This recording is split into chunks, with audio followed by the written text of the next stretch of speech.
membuktikan yang tidak ada dengan yang ada, membuktikan yang tidak hadir dengan yang hadir.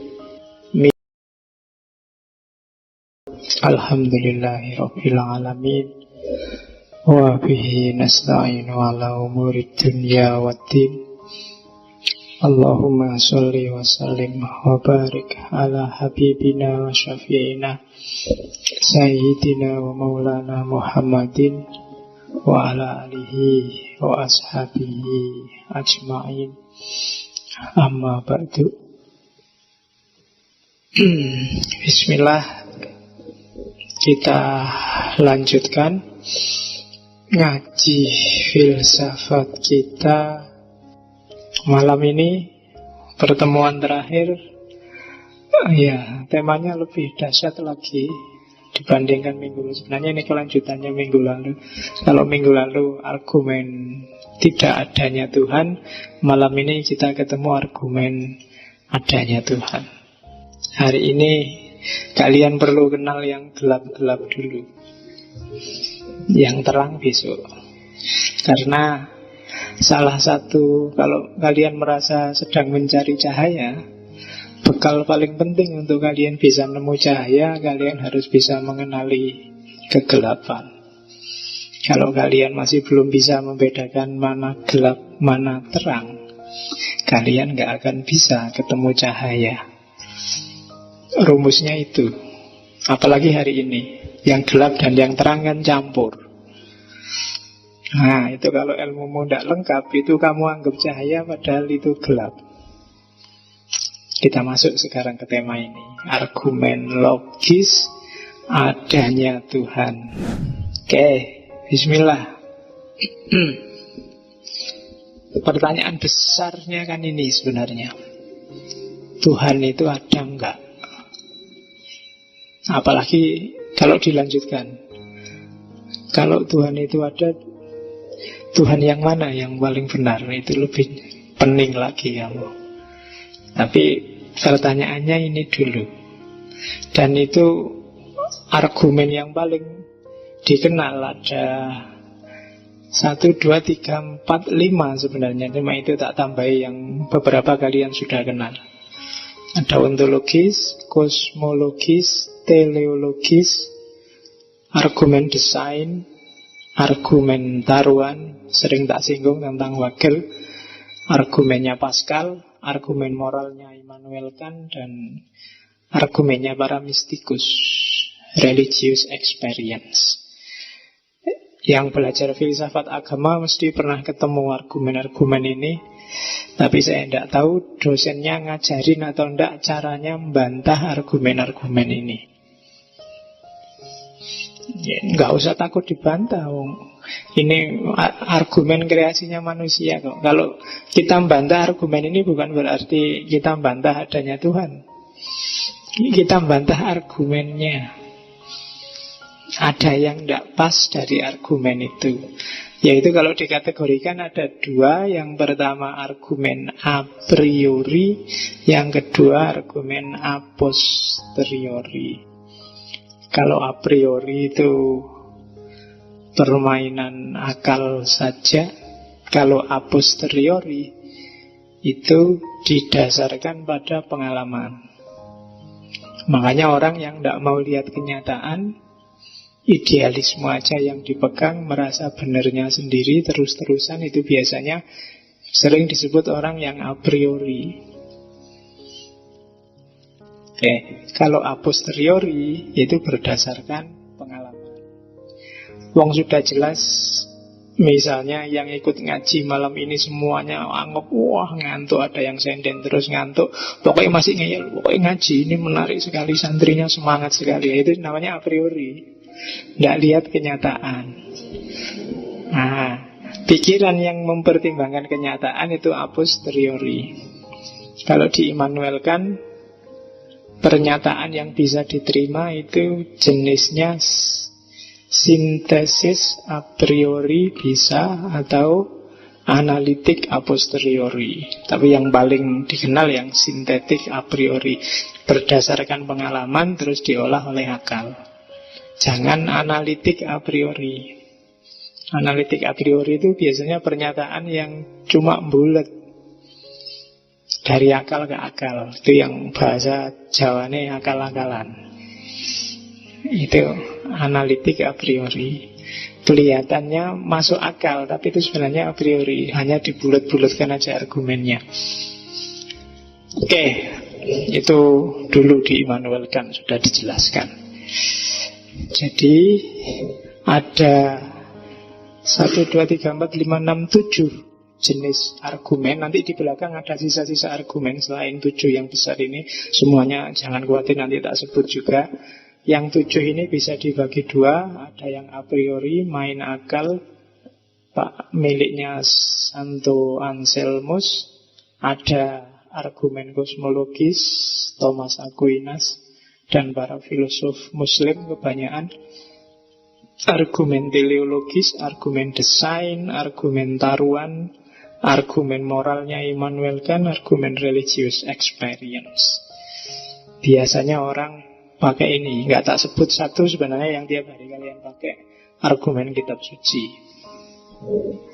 Kalau itu sudah teologis, ya niscaya lah, pasti pakai kitab sucinya masing-masing. Cuma kita tidak sedang di wilayah teologis, jadi yang itu tak tinggal. Kita lihat satu-satu. Argumen kosmologis isinya 2. Yang pertama argumen Veskos, kalian pasti sering dengar ini. Yang kedua argumen kontingensi. Jenisnya a posteriori, seperti disebut sebelumnya. Jadi argumen Veskos bahwa semuanya ada sebabnya dan Tuhan adalah sebab yang pertama. Kemudian yang kedua argumen kontingensi, kayak ilmunya Ibnu Sina yang bilang ada wajibul wujud, ada mungkinul wujud. Itu 2 jenis argumen kosmologis. Disebut kosmologis karena argumen ini melihat kenyataan yang ada di alam semesta. Yang satu melihat segalanya ada sebabnya, yang satu melihat bahwa segalanya itu sifatnya mungkin, tidak ada yang wajib. Nah, ini 2 pernyataan besar yang kelihatannya ketika kita kemarin masuk di filsafat Islam, masuk di filsafat Yunani, beberapa filosof Barat, ini kan sangat rasional. Veskos itu paling awal dikenal Aristoteles. Ada sebab pertama. Kelihatannya sangat rasional, tapi nanti kelemahannya banyak 2 argumen ini. Apalagi kalau ini mau kita pakai sebagai orang yang percaya pada Tuhan. Kita lihat ya kelemahannya di mana. Kita pahami dulu. Yang pertama Veskos, argumen kosmologis jenis pertama. Rentetan logikanya kan itu. Diawali dari premis segala sesuatu itu pasti ada sebabnya. Mikrofon ini dia hadir di sini ada sebabnya. Laptop ini hadir di sini ada sebabnya. Kalau ingin ngerti lebih jauh tentang sebab, buka lagi sesi-sesi mungkin di logika. Saya tidak tahu pertemuan keberapa. Ya kalau Aristoteles kan membagi ada sebab material, sebab efisien, sebab formal, dan yang terakhir sebab final. Ya, itu kan empat jenis cause, empat jenis sebab. Jadi diasumsikan nggak ada satupun hal di dunia ini yang nggak ada sebabnya. Segalanya wis, mungkin termasuk lahir batin. Apapun yang kamu alami, yang kamu miliki sekarang ada sebabnya. Nggak ada yang ujuk-ujuk.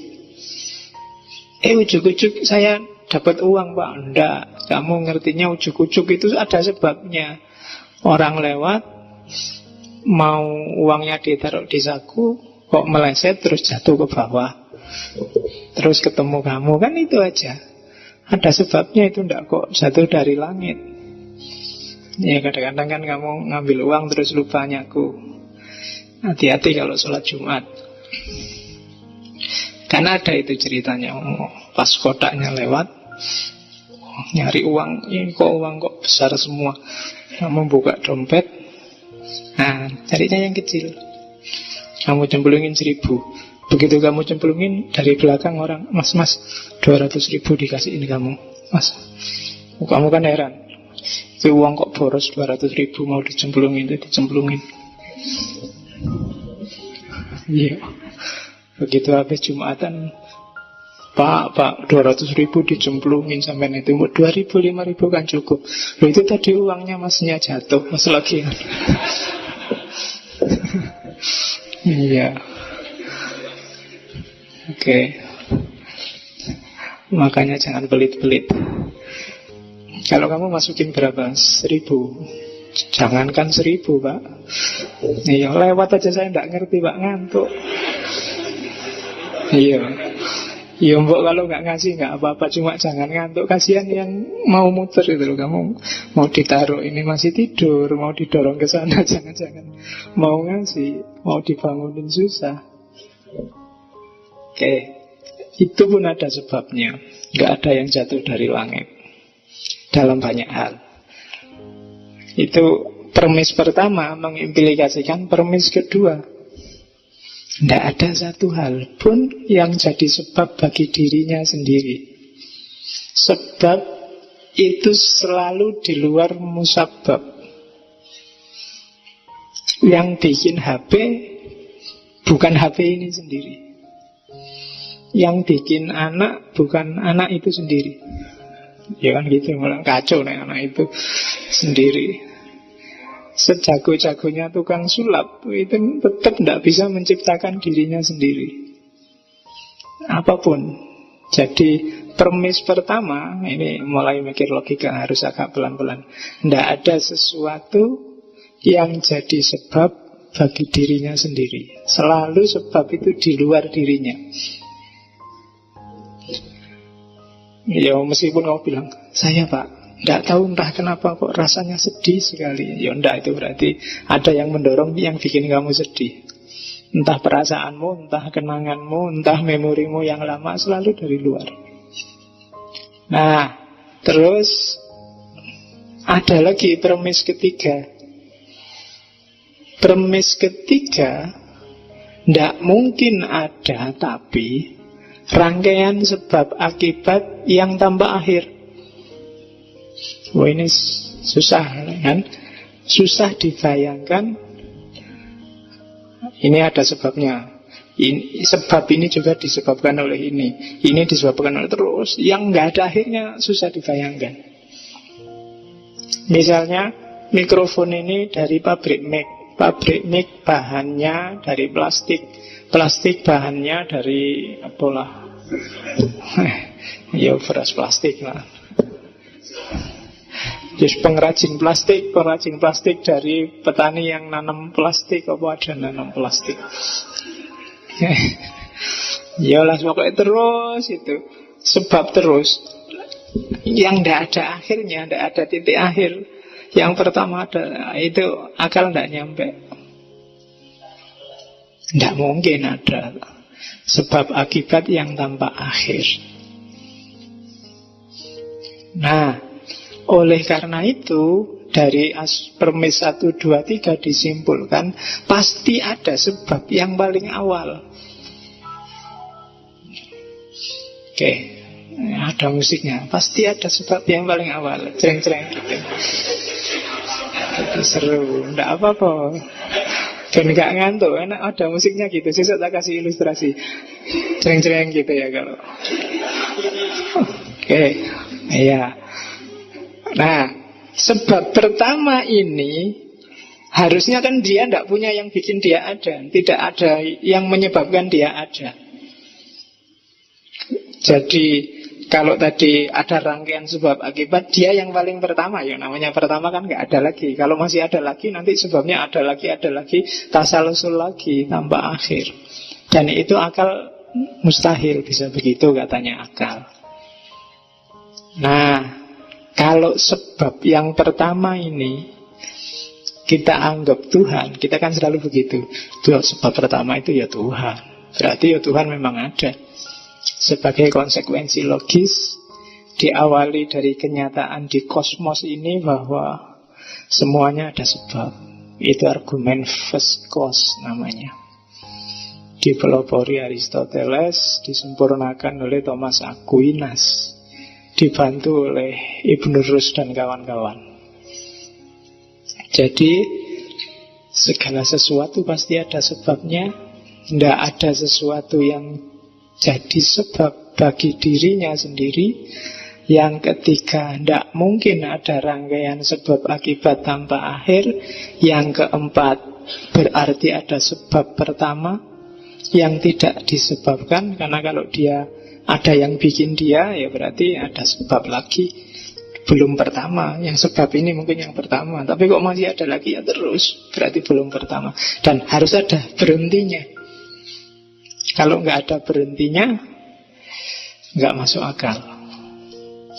Dan kalau kita sebut yang pertama itu sebagai Tuhan, berarti ya Tuhan itu ada.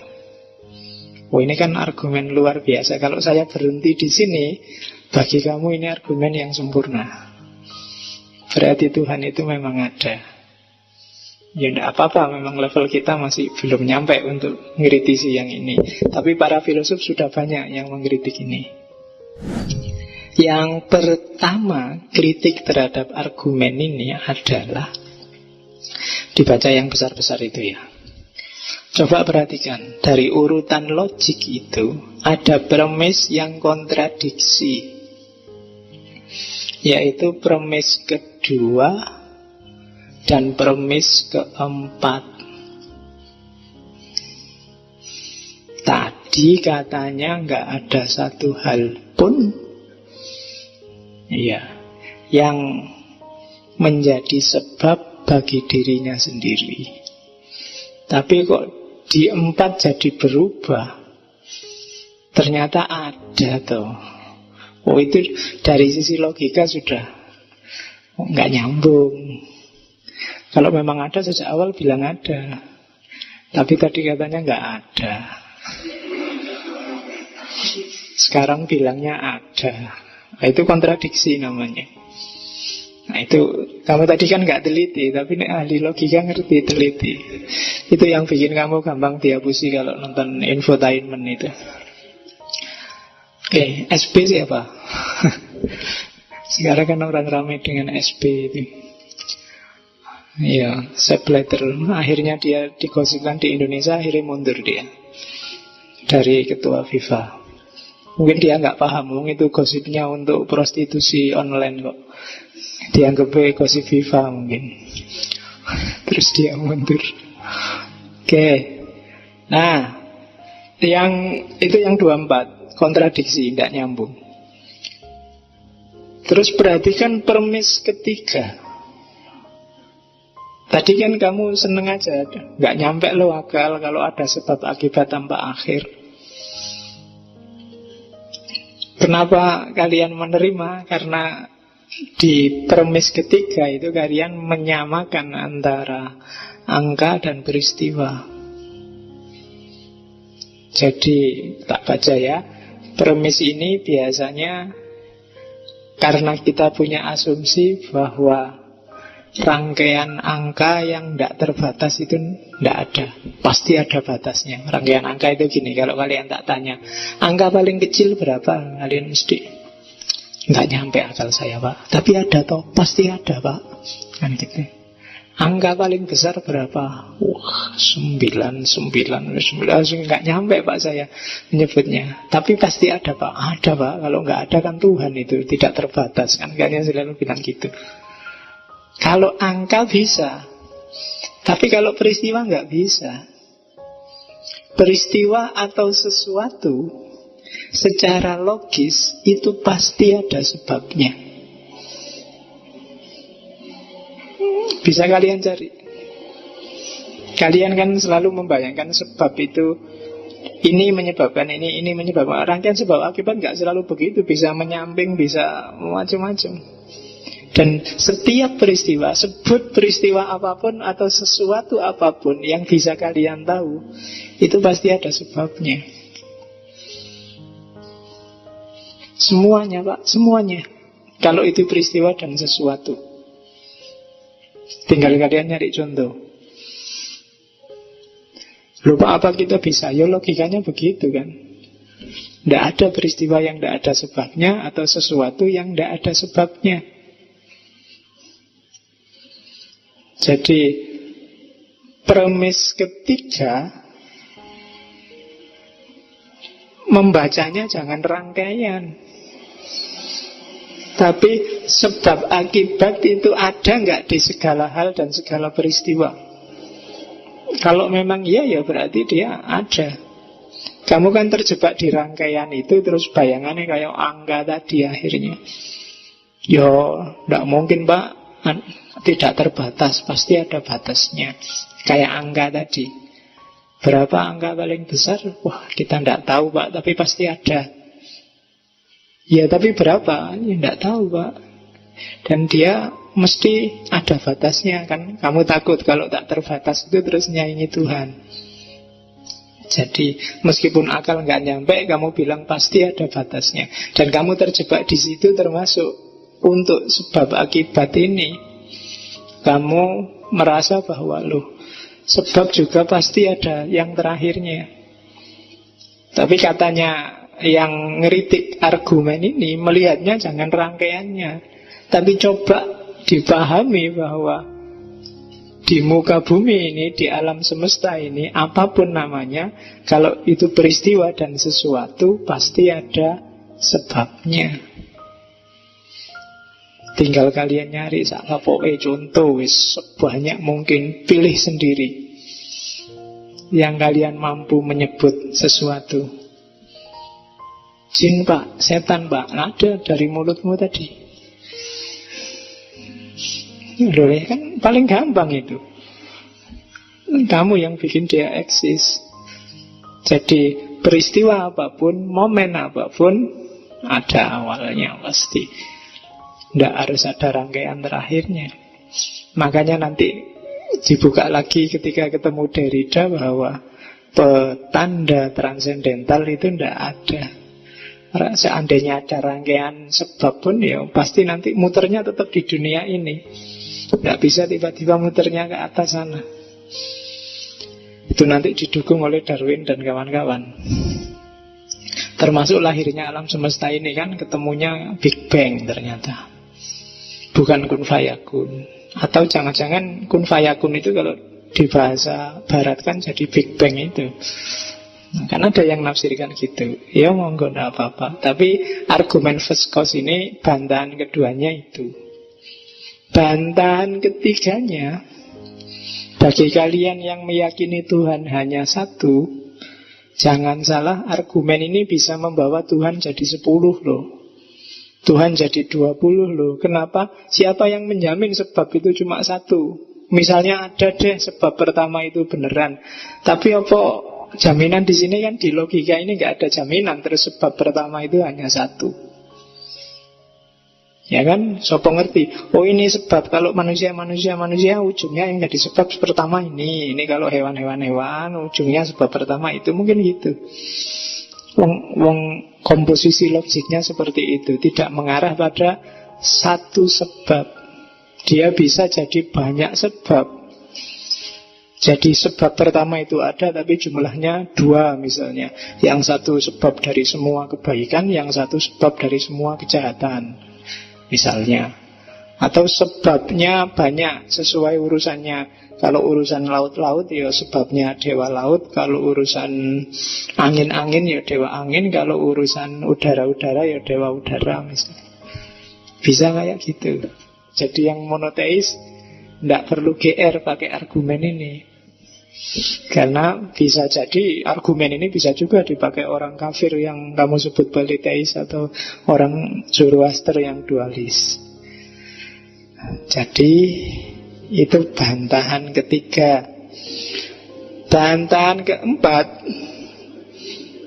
argumen ini tidak menyebut sama sekali sifat Tuhan, karakter Tuhan.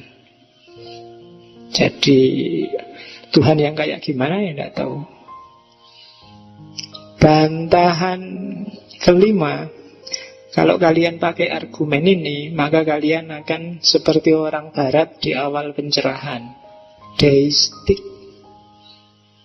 Jadi Tuhan itu kayak tukang buat jam. Jadi dia menciptakan, menyebabkan sesuatu yang pertama. Setelah itu kan barang selanjutnya kan disebabkan oleh yang pertama ini tadi. Barang kedua disebabkan yang pertama, barang ini disebabkan lagi. Jadi Tuhan sudah nggak ikut cawe-cawe. Jadi kalau pakai kayak gini, begitu menciptakan, menyebabkan sesuatu yang pertama, Tuhan nganggur sudah, nggak ngapa-ngapain, pensiun dia. Karena yang lain kan disebabkan yang sudah jadi itu terus, dari sebab-sebab terus. Jadi cukup kun sekali, nah, yang lain suruh sana dewe, sudah ada aturannya. Jadi kalau pakai argumen ini jatuhnya deistik. Yang deistik itu nanti ujungnya bisa sekularistik, kemudian transisinya namanya agnostik, akhirnya jadi ateis. Nggak ada gunanya punya Tuhan. Kan gitu kemarin. Ini prosesnya agak tak balik aja. Tak awali dari ateisnya dulu. Jadi kalau pakai argumen ini, yang pertama ada kontradiksinya. Yang kedua ada yang tidak punya dasar, premis ketiga. Yang ketiga Tuhannya bisa banyak. Yang keempat Tuhannya nggak jelas kayak gimana, pokoknya ada gitu aja. Dan yang terakhir jatuhnya jadi deistik. Nah, itu kelemahannya argumen first cause. Masih dipakai ceramah juga tidak apa-apa, asal ininya nggak ditunjukkan. Ya, agama itu kan yang penting bikin orang imannya kuat. Ya, kalau ininya jangan dibuka. Jadi coba kita pahami Bapak Ibu, alam semesta ini mesti ada sebabnya. Ya rapopo. Nanti ditambah ayat qala Allah Ta'ala wa khalaqallahu. Yang jelas-jelas itulah, tidak apa-apa. Nah, yang ini jangan dikeluarin. Pokoknya ini senjatamu lah, senjata kalau mau diajak debat dibantang baru kalau turun panggung kiainya kamu tanya ini. Oke. Rati duduk ya, itu argumen first cause. Argumen kosmologis pertama. Kosmologis kedua kelemahannya hampir sama. Argumen kosmologis kedua kan yang disebut argumen kontingensi itu. Segala sesuatu kalau tidak mungkin ya pasti. Mungkin itu ya bisa enggak, pasti itu ya pasti iya. Nah, itu sudah jelas di Ibnu Sina kemarin. Nggak mungkin semuanya di dunia ini mungkin semua, nggak ada yang pasti. Pasti harus ada yang pasti sebagai tempat yang bergantung yang mungkin ini. Adanya yang mungkin pasti karena adanya yang pasti. Jadi Allahus Somad, yang pasti jadi tempat bergantung yang mungkin. Kalau yang pasti itu kita sebut Tuhan, maka Tuhan pasti ada. Nah, kelemahannya hampir sama kayak yang tadi, yang kosmologi satu, bahwa tidak ada jaminan tempat bergantung itu pasti satu. Dia bisa dua, bisa tiga. Karakter Tuhannya juga tidak jelas. Bantahannya sama karena sama-sama kosmologis. Dan yang ketiga,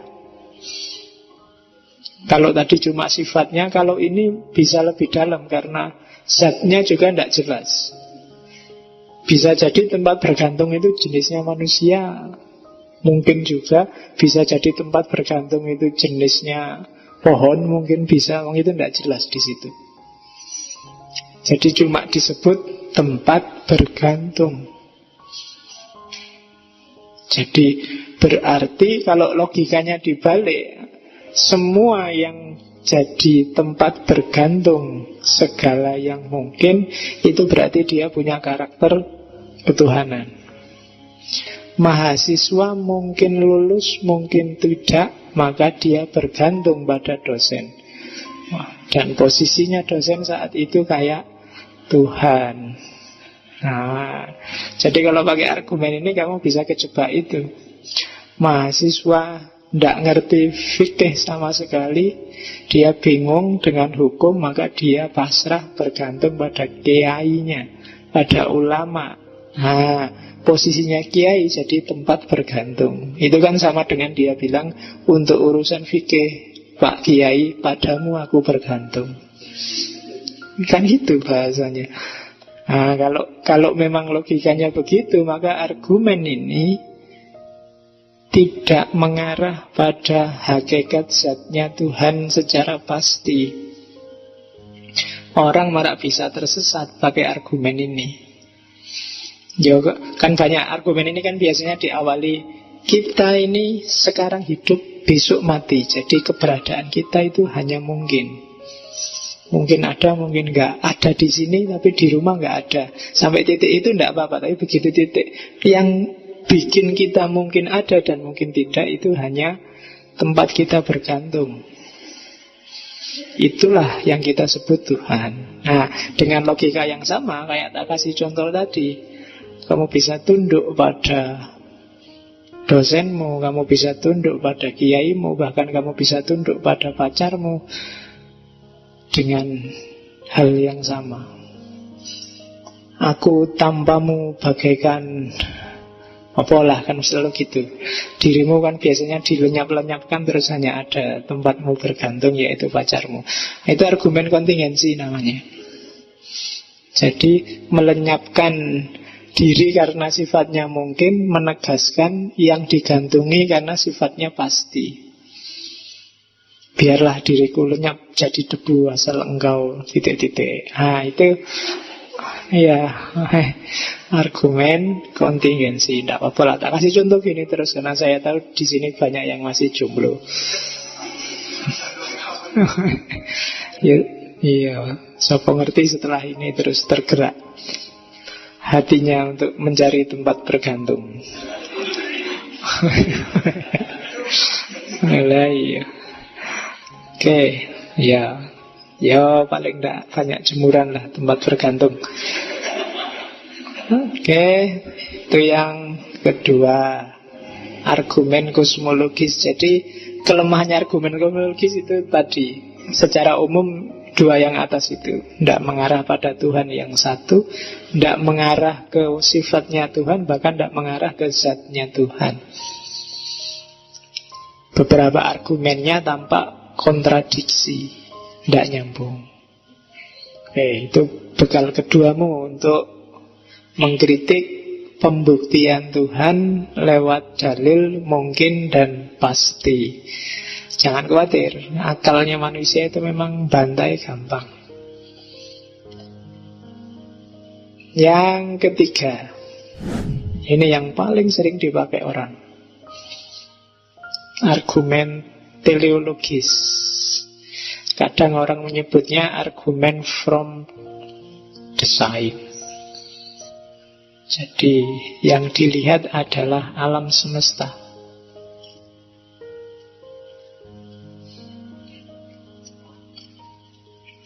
Ini cara berpikirnya namanya analogi atau kias. Lebih tepatnya lagi, jenis kias yang dipakai di argumen teleologis itu kias ghaib ala syahid. Membuktikan yang tidak ada dengan yang ada. Membuktikan yang tidak hadir dengan yang hadir. Misalnya, tadi malam kamu melekan.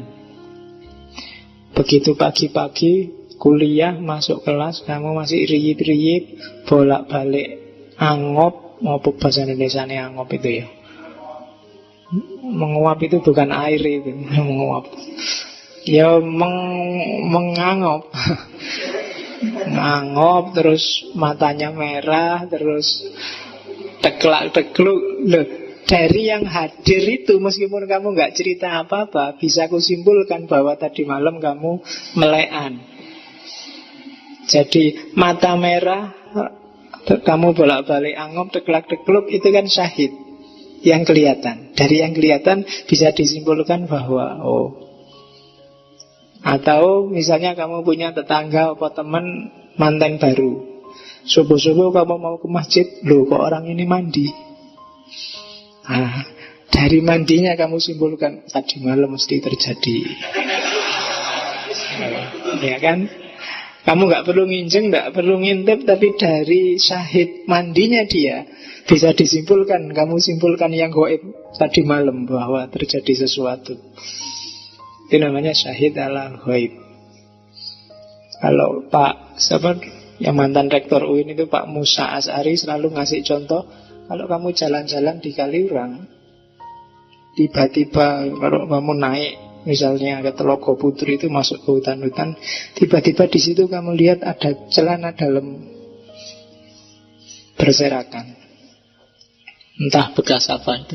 Hanya dari lihat celana dalam itu kamu bisa menyimpulkan peristiwa yang terjadi sebelumnya. Ya kan? Entah apa yang terjadi sebelumnya. Itu namanya qiyas ghaib ala syahid. Yang tidak kelihatan disimpulkan dari yang kelihatan. Ya, agama sangat suka dengan qiyas jenis ini. Cuma para filosof sangat gampang bantah qiyas jenis ini. Masalahnya di situ. Kayak ini jenisnya, membuktikan Tuhan dari alam semesta. Ini kan sering kita pakai. Lihatlah betapa teraturnya, lihatlah betapa indahnya dunia ini. Ini kalau bukan Allah siapa lagi? Ya, itu kan qiyas dari alam semesta tiba-tiba larinya ke Allah. Itu kan ghaib ala syahid. Kalau direntet secara logis itu sebenarnya yang dianalogikan itu Allah, ilatnya itu karena sama dengan pengalamannya manusia, sumber ilatnya itu manusia. Rentetan logisnya kayak begitu. Misalnya, pertama orang memahami intelijensi manusia. Orang bikin bangku luar biasa ya. Akalnya itu bisa aja ngerancang bangku karena ini di masjid buat ngaji ya. Kira-kira pas buat orang duduk. Dipingilah cuma sekian senti. Kemudian lebarnya juga nggak perlu lebar-lebar sampai sana. Wong ini paling Quran besarnya berapa. Terus ini kan produk intelijensi. Bikin LCD dulu belum ada, tapi dengan akalnya manusia bisa ketemu. Kalau cuma segini, misalnya kalian sekarang ngaji, ayo dilihat di laptop ini mesti ngerubung di belakangku sumpek kan. Gimana caranya ya biar bisa itulah. Terus ada teknologi ini. Nah itu kan hasil intelijensi. Pinter ya yang bikin ini. Kita sekarang jadi nyaman kan kayak gitu. Nah setelah lihat karya manusia ini, terus lihat, coba lihat alam semesta itu. Mirip kayak desain laptop, mirip kayak desain LCD. Bikin kita nyaman, pas sekali sama kita. Matahari itu pas di situ. Kalau lebih dekat 10 cm mungkin sudah terbakar bumi, atau lebih jauh dikit kita bisa beku. Itu yang naruh di situ siapa kok? Pas sekali. Nah itu mesti Allah ada di sana main, Tuhan ikut main, ada yang ngatur, ada yang ngaruh. Jadi premis pertama itu, premis kedua, alam semesta ini mirip kayak intelijensi hasil karya manusia yang bikin kita nyaman.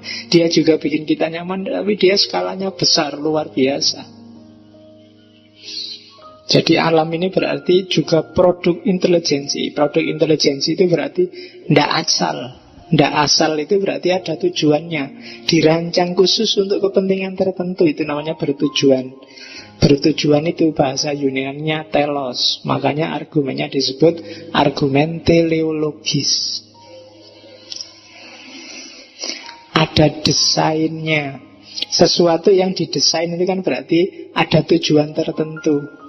Gelas itu didesain ada lubangnya di atas karena untuk minum. Coba lubangnya di bawah sudah habis. Begitu kalian ngambil, itu kan desain namanya. Pintu ditaruh di samping atau depan rumah atau belakang rumah, tidak di atas. Kalau di atas kalian masuknya susah. Itu kan desain. Misalnya bikin rumah pak, pintunya tak taruh di atas. Kalau naik pakai tangga, terus nggak perlu tembok, pakai kaca aja semua. Pintunya di atas, jadi kalian masuk rumah kayak kerupuk nyemplung itu. Oke. Oke. Lo itu argumen from design. Segala sesuatu ada tujuannya. Alam semesta ini kompleks, desainnya pas. Bahkan desain tubuh kita kan pas. Mata dua di sini, hidung di sini, telinga di sini, itu kan pas. Kalau mata di samping kan agak susah kamu. Di depan gak kelihatan, tapi kalau ada cewek lewat sana kelihatan. Kalau iya, kamu tidak perlu ngelirik. Kamu jalan biasa aja, tiba-tiba sweet karena sudah kelihatan dari sini. Gak perlu noleh. Tapi kan gak enak kalau kamu mau nangis gini-gini, gak bisa gini. Ya kan? Jadi Allah merancangnya pas. Konstruksi tangan, titik siku, titik, semuanya pas. Itu mesti tidak kebetulan. Sudah, karena Allah tahu sampai masa depan itu dirancang detail sampai kecil sehingga pas buat kita. Berarti desainernya ini luar biasa. Perancangnya alam semesta ini sip pokoknya jos. Nah, kalau perancang desainer itu kita sebut Tuhan, berarti Tuhan memang ada. Buktinya apa? Alam semesta ini loh, tertib, harmonis, nyaman, pas untuk kita tinggali. Bagus luar biasa, indah luar biasa. Itu namanya argumen teleologis. Oke. Dilanjutkan nggak? Atau jangan Pak, nanti saya nggak punya argumen lagi untuk meyakini Tuhan. Ini juga ada bantahannya. Banyak filosof yang bantah argumen from design. Kita lihat ya. Yang ini tetap untuk bahan ceramah, yang ini jangan. Oke. Loh kan yang paling sering diceramahkan yang tadi kan, yang desain itu kan. Lihatlah alam semesta, bagaimana Allah menciptakan langit, bumi, bintang-bintang kan gitu. Nah, kritiknya tak tunjukkan yang paling sadis ngeritik itu David Hume. Kritiknya David Hume yang pertama, ketika kamu bilang bahwa alam ini tertib, terdesain rapi, berapa persen alam semesta yang sudah kamu lihat? Dari keseluruhan alam semesta, kamu baru lihat dikit, sudah disimpulkan bahwa semua alam semesta ini indah. Kamu cuma baru lihat screensavernya komputer aja sudah bilang bahwa alam semesta ini indah. Ya kan, kamu belum ngerti aslinya alam semesta itu. Kamu lihat, pantai itu indahnya luar biasa. Kamu belum lihat yang kemarin tenggelam berapa anak rekreasi itu. Kalau sudah gitu apa masih indah? Ya kan? Generalisasi.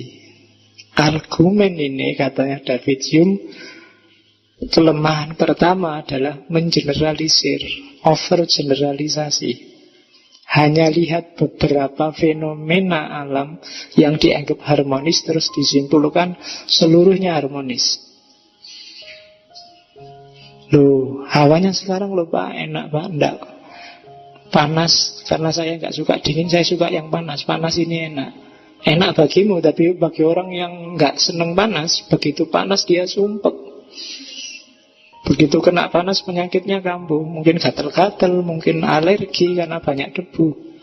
Sementara yang satunya nggak kuat hujan. Begitu hujan kamu senang, alhamdulillah, rahmat. Yang satu, aduh hujan, alamat. Penyakitku kumat ini, hujan ini biasanya batuk kumat, pilek kumat, dan seterusnya. Jadi indah bagimu mungkin tidak indah bagiku. Sifatnya subjektif dan generalisasi.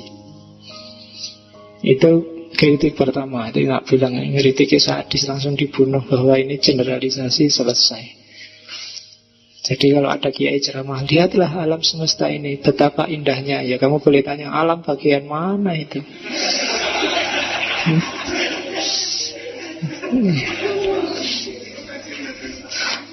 Alam Indonesia ini kan indah. Nah, ustaznya bilang gitu, yuk kamu tinggal nyontoin banyak di Indonesia ini yang, apalagi yang hidup di Jakarta, hidup di pinggir kali, hidup di bawah Merapi. Indahnya di mana? Sekarang terakhir kabar banyak cacing keluar. Katanya mau ada gempa. Tenang aja, alam ini indah dan harmoni. Allah tidak akan tega, itu argumen minggu lalu itu. Tapi yang jelas generalisasi.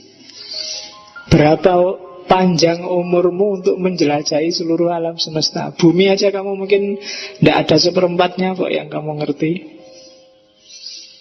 Apalagi alam semesta, bumi itu mungkin titik sangat kecil dari seluruh galaksi, seluruh alam semesta. Kok berani-beraninya sudah bilang bahwa alam ini harmonis? Lahirnya alam aja, katanya David Hume, dia kan filosof natural, karena Big Bang, tabrakan nggak sengaja antar galaksi, antar planet, dan melahirkan planet pijar yang namanya matahari, terus yang lainnya ikuti dengan sifatnya. Jadi semacam kebetulan, katanya David Hume. Ya kebetulan bumi ini kayak gini. Sekarang kan mulai bingung nyari sumber daya alam yang baru, karena diperkirakan sekian ratus tahun ke depan kita kehabisan sumber daya. Kalau habis benar ya kita tidak bisa hidup lagi di muka bumi ini. Mungkin harus pindah ke planet yang lain. Paling enak planet Hollywood. Di planet Mars juga masih belum layak.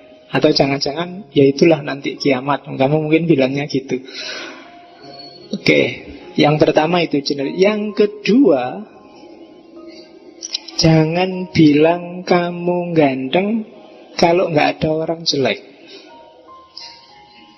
Maksudnya apa? Kamu bilang alam semesta ini indah, tertib, harmoni. Itu kamu bandingkan sama alam semesta yang mana? Kamu ngomong ini loh alam semesta yang sangat indah. Kamu bisa ngomong gitu kalau ada alam semesta lain yang itu rusak, kacau dan sebagainya. Baru kamu bisa bilang ini indah, itu rusak. Nah kalau cuma satu kan nggak bisa bilang indah atau ndak indah, harmonis atau ndak harmonis. Kalau kita punyanya cuma satu-satunya ini, ndak tahu kita apakah ini harmonis apa enggak. Ndak ada tandingannya. Kamu nggak bisa bilang, Pak, kalau di rumah Pak, saya paling cakep. Berapa laki-laki di rumah? Satu Pak, hanya saya. Ya mesti ya. Kamu jelek pun tetap yang paling cakep. Nggak ada yang lain. Bumi juga gitu. Alam semesta juga gitu. Kita nggak ngerti tandingannya, ya jangan bilang ini indah. Kalau ngerti tandingannya baru kamu bisa bilang, nah lihat alam yang sana itu rusak kan, nah kita indah. Alam semesta loh ya, tidak cuma bumi. Argumennya kan itu alam semesta. Jadi indah dan tidak indah pun nanti sifatnya juga relatif, kayak tak bilang tadi. Bagimu indah, nyaman, luar biasa. Bagi yang lain bumi ini sudah semakin panas, semakin rusak, semakin kacau. Apalagi orang-orang yang tersiksa, terpinggirkan. Susah lagi nanti bilangnya. Itu kan makanya kalau kamu ceramah, alhamdulillah Bapak Ibu kita tinggal di bumi yang gemah ripah loh jinawi. Kamu yang tidak punya duit kan paling gerundel. Loh jinawi apa? Mangan sudah mikir nanti makan apa masih bingung, kita dianggap makmur. Bapak ibu yang berbahagia, bahagia apa nih? Ini lagi sumpah mau nggarap tesis juru berbahagia gimana? Iya, bahagia tidak bahagia itu kan melihatnya dari mana dulu. Kan kadang-kadang khotib-khotib kan gitu. Oke. Bapak ibu yang dimuliakan Allah, dimuliakan gimana? Dosen pembimbing aja nggak memuliakan sama sekali, marah-marah. Capek-capek ngeprint dioret-oret mulai halaman awal sampai akhir. Oke. Itu bantahan kedua. Bantahan ketiga, tadi kan sumber analoginya manusia, maka hasilnya adalah antropomorfis. Desainer besar yang luar biasa itu sama dengan manusia besar yang luar biasa. Dan kalau agama-agama kan nggak mau, apalagi Islam, Tuhannya antropomorfis. Allah itu tidak sama sekali dengan makhluk. Tapi dengan menggunakan logika ini, Tuhan itu jadi antropomorfis. Dia beraksi, dia bertindak kayak manusia menciptakan bangku. Jadi dia punya akal, punya keinginan, punya gaya kayak manusia. Karena memang sumber analogi, sumber kiasnya yang awal manusia. Jadi hasilnya mesti dibayangkan Tuhan adalah manusia yang super. Akhirnya mesti begitu. Karena awal argumennya manusia. Nah itu kritiknya David Hume. Terus yang keempat, minggu lalu, problem kejahatan. Ya buktinya ada tsunami, ada banjir, ada gempa bumi. Dari mana kita bilang Tuhan itu maha indah, Tuhan itu maha desain? Dia ingin desain kayak apa kalau bikin tsunami? Apa sudah bosan dengan desain sekarang? Bersihin aja lah semuanya seret. Dengan tsunami kan cepet, dengan banjir kan cepet, bikin gempa bumi seret, ambruk semua. Kita bikin sekarang Bantul yang baru.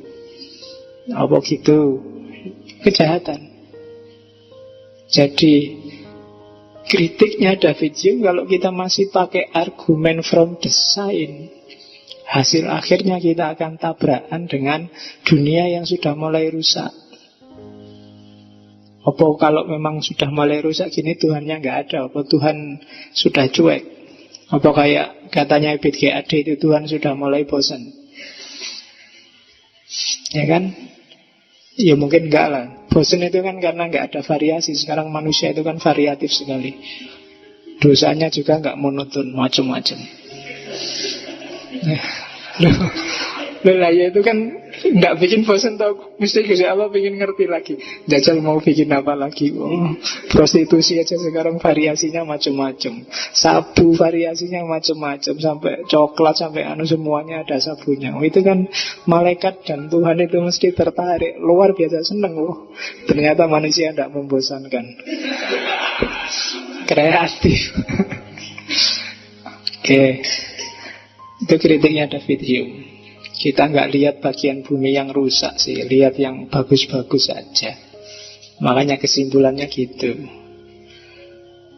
Oke, dulu zaman gempa itu, saya Jumatan di Masjid UIN itu, makmumnya lari semua, khotibnya mencoba bertahan, akhirnya lari juga.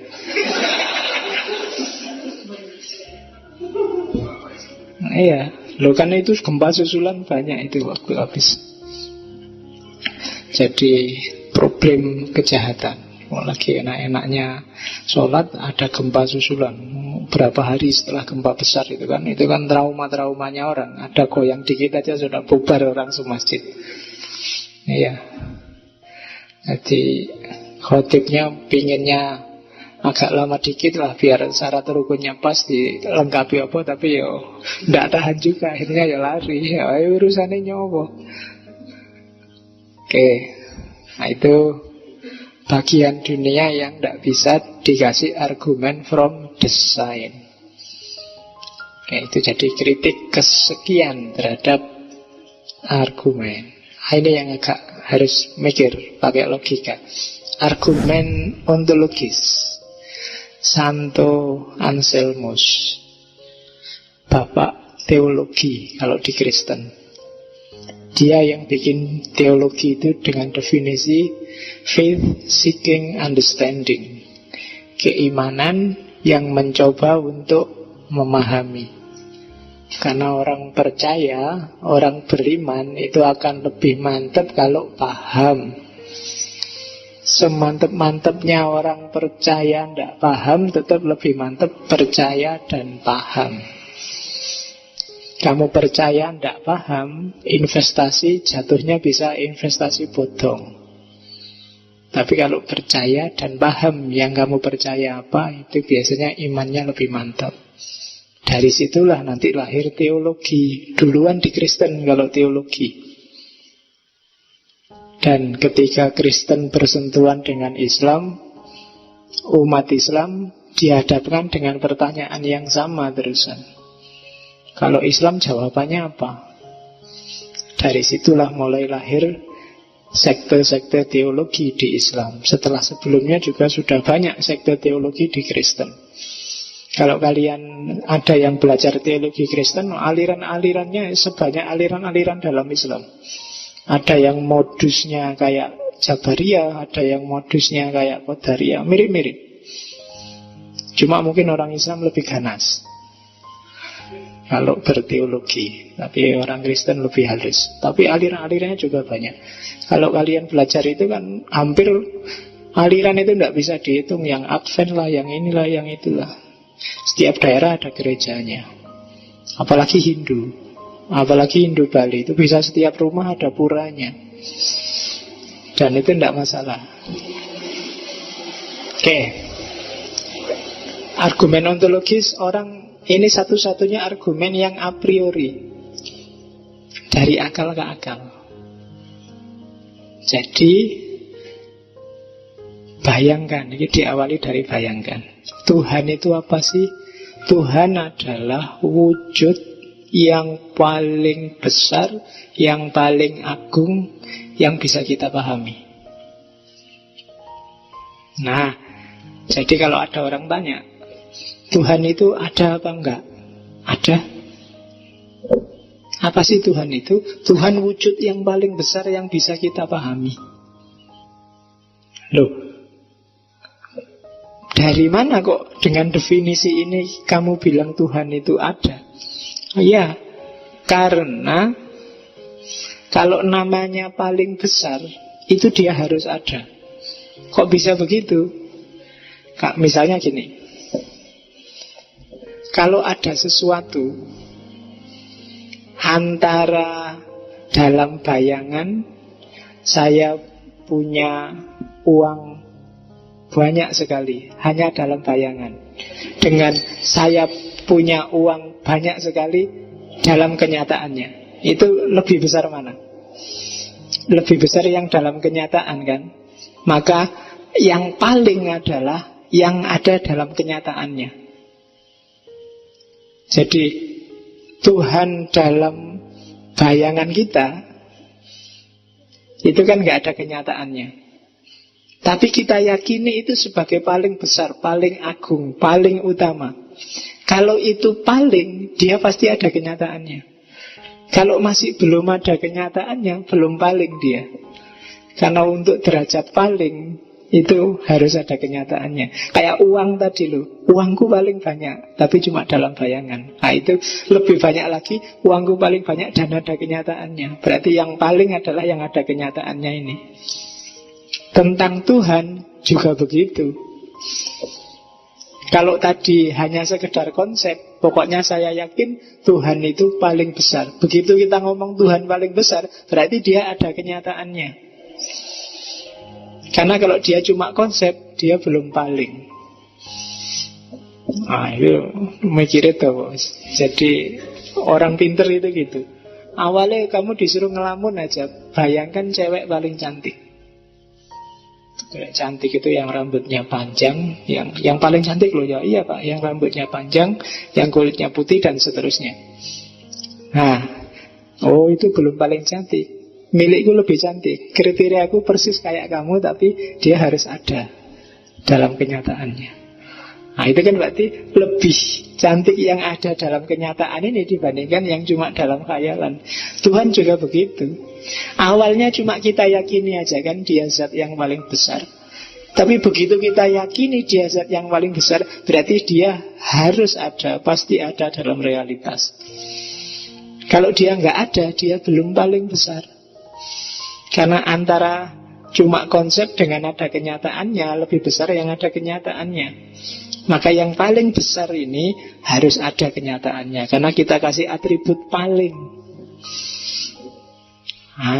Itu argumennya Santo Elsemus. Jadi nggak perlu capek-capek lihat alam semesta, sambil nongkrong aja dipikir, dirumuskan pakai akal. Tuhan pasti ada. Kenapa? Karena kita yakin dia paling besar, paling agung, paling... Oke. Sekarang kita lihat kritiknya. Yang mengkritik keras Anselmus ini Immanuel Kant.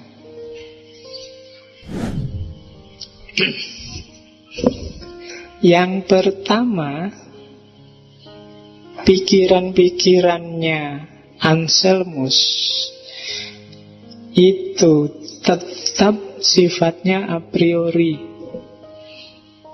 Kenapa? Nggak ada pembuktian empirisnya. Sedahsyat apapun, mbok kamu tadi bilang ini nyata, ini nggak nyata, semuanya kan bulatnya di pikiran. Kalau masih dalam pikiran saja, ya tetap a priori, dari akal ke akal. Nggak bisa disimpulkan kenyataan. Itu hanya ngomong di kritik yang kedua bahwa Tuhan itu ada, dan yang satu ngomong konsep tentang Tuhan, yang satu ngomong konsep Tuhan yang benar-benar ada.